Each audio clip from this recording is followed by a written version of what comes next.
हमारे मस्जिद के इमाम साहब हैं माशाअल्लाह हाफिज़ आशिक अली साहब। ये हमारे गांव के पड़ोस में पेहड़ाई गांव है, वहाँ के रहने वाले हैं।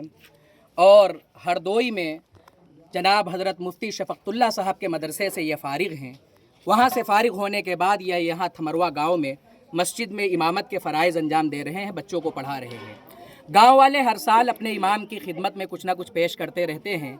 इस साल अल्हम्दुलिल्लाह हमारे गांव के कुछ नौजवान साथियों ने, जिसमें तमाम ही साथी मौजूद हैं, किसी का नाम लेने की ज़रूरत नहीं है, तमाम साथियों ने बढ़ चढ़ कर के हिस्सा लिया और आज तरावी मुकम्मल हुई है। मस्जिद के इमाम के इकराम में एक स्कूटी का हदिया तोहफ़ा में स्कूटी हदिया में दी है।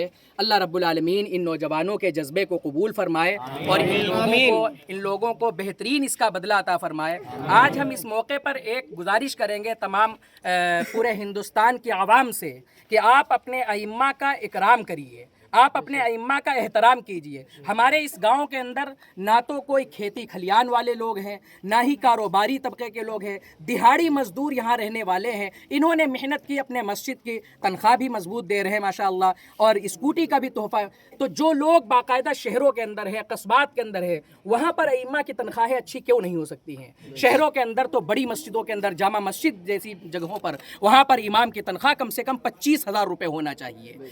कस्बात के अंदर जो बड़ी मस्जिद है वहाँ पर 15,000 से कम नहीं तनख्वाह होना चाहिए, और आम मस्जिदों में 10,000 से कम तनख्वाह नहीं होना चाहिए। आज के इस महंगाई के दौर में इमाम की तनख्वाह ज़्यादा होना चाहिए, और इमाम को जो जो ज़रूरतें हैं उन ज़रूरतों को उम्मत पूरा करे और इमाम उम्मत की ज़रूरतों को पूरा करे। बस इसी मैसेज के साथ हम अपनी बात को ख़त्म करेंगे। अल्लाह रब्बुल आलमीन तमाम उम्मत मुस्लिमा को सही समझ अता फरमाए, अपने अइम्मा का, मुदर्रिसीन का, उलमा का और दीनदार लोगों का इकराम करने और एहतराम करने की तौफीक अता फरमाए। आज की इस खुशी के मौके पर हमारे तमाम गांव के तमाम साथियों को भाई दिखाएं, ये तमाम साथी यहाँ पर मौजूद हैं। अल्लाह रब्बुल आलमीन और इन तमाम लोगों ने इसका इंतज़ाम किया है। अल्लाह रब्बुल आलमीन इनकी कोशिशों को, ख्वाहिशात को कबूल फरमाए। अब हम इमाम साहब को स्कूटी की चाबी सुपुर्द करें।